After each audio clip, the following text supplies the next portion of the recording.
भारतीय बौद्ध महासभा यांच्या वतीने कपिलवस्तू बुद्धविहार उस्मानपुरा येथे वर्षावास पर्व व प्रवचन मालिकेस प्रारंभ करण्यात आला। या अंतर्गत डॉक्टर बाबासाहेब आंबेडकर लिखित बुद्ध आणि त्यांचा धम्म ग्रंथाचे वाचन करण्यात येणार आहे। 29 जुलै आषाढ पौर्णिमा ते 26 ऑक्टोबर अश्विन पौर्णिमेपर्यंत हे पर्व सुरू राहणार आहे।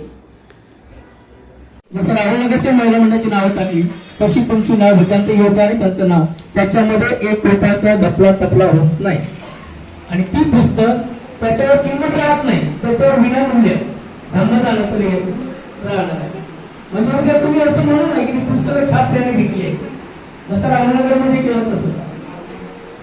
आणि विशेषांकामध्ये हा समारोह छान पद्धतीने होणार आहे। एवढी या ठिकाणी एक महत्वाचा संकल्प आहे आणि विशेष म्हणजे सध्या समाज दादा फार कठीण प्रसंगात आपला समाज सध्या वाटचाल करतो।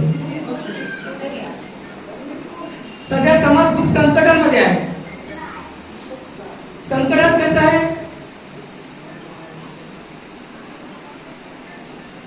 की कधीच आपल्याला मातंग समाजाने माय बहिणीवर आपल्याला शिव्या दिल्या नाही, पण बौद्धाचं आपल्याला मार करून ठेवलं नाही।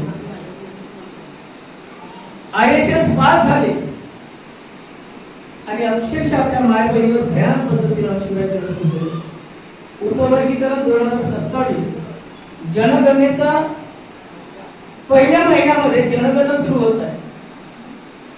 ही जनगणना सुरू होत असल्यामुळे तुमच्या दरवाज्यावर लोक येणार आहेत।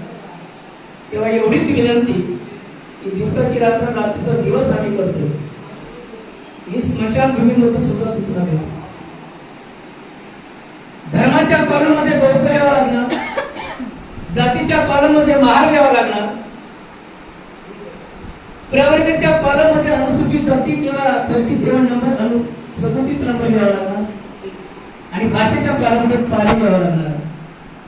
पाली भाषा जर तुम्ही नाही लिहिली तर पाली भाषेचा दर्जा घसरणार आहे। आणि तुम्ही जात मार धर्म हिंदू लिहिला, रमेश उभा राहा तिकडे। रमेश कपिलवस्तू बौद्धविहार येथे प्रभाग क्रमांकाचे नगरसेवक जीवनदादा यांचा इथे आम्ही सत्कार केलेला आहे आज गुरुपौर्णिमेनिमित्ताने।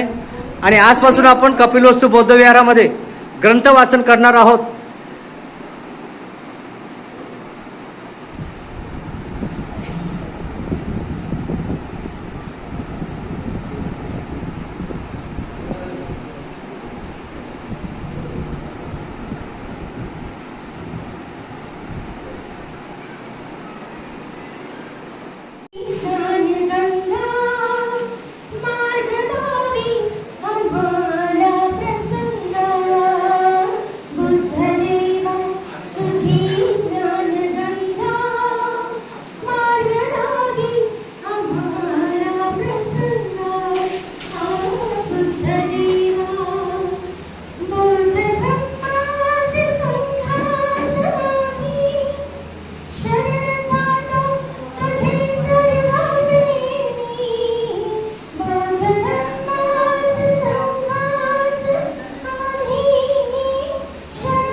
आमच्यासारखीच मुलं भाषण देऊन म्हणतात आम्हाला दान द्या, खूप पुण्य प्राप्त होईल।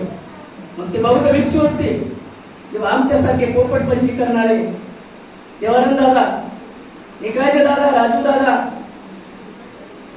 आमच्यासारखे म्हणतात दान करून पुण्य हो जाएगा।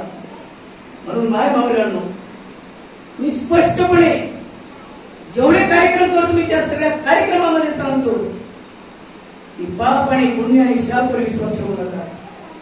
ही लेकरं जर तुम्हाला मोठी करायची असेल तर या लेकराला बाबासाहेबांचं बोट धरायला लावा, तरच ही लेकरं मोठी होणार, नाही तर अजिबात होणार नाही। आणि म्हणून मला स्पष्ट म्हणावं असं वाटतं की 10 रुपयाचं नारळ जरी पडलं तरी माझा समाज 10 रुपयाने गरीब होणार आहे। म्हणून 10 रुपयाचं पुस्तक घ्या, पण लेकर मुक्ती करा. बुद्धासमोर नाही मेणबत्ती लावली तरी चालेल. बुद्ध कधीच म्हणत नाही मला मेणबत्ती लावा, पण 10 रुपये तिथं सुद्धा खर्च करत असताना एक 5 रुपयाची जरी मेणबत्ती बुद्धाला लावली तरी मला मान्य आहे. आम्ही सगळ्या कार्यक्रमामध्ये सुद्धा सांगतोय, नसले टेबलवर फळं तरी चालतात, नसला पांढरा कपडा 2.5 मीटर भेटला तरी चालतात, कारण आपल्या समाजातले खूप लोक गरीब आहेत. आपली प्रगती झाली नाही, पण फडणवीस सरकारनं सर्वे केला.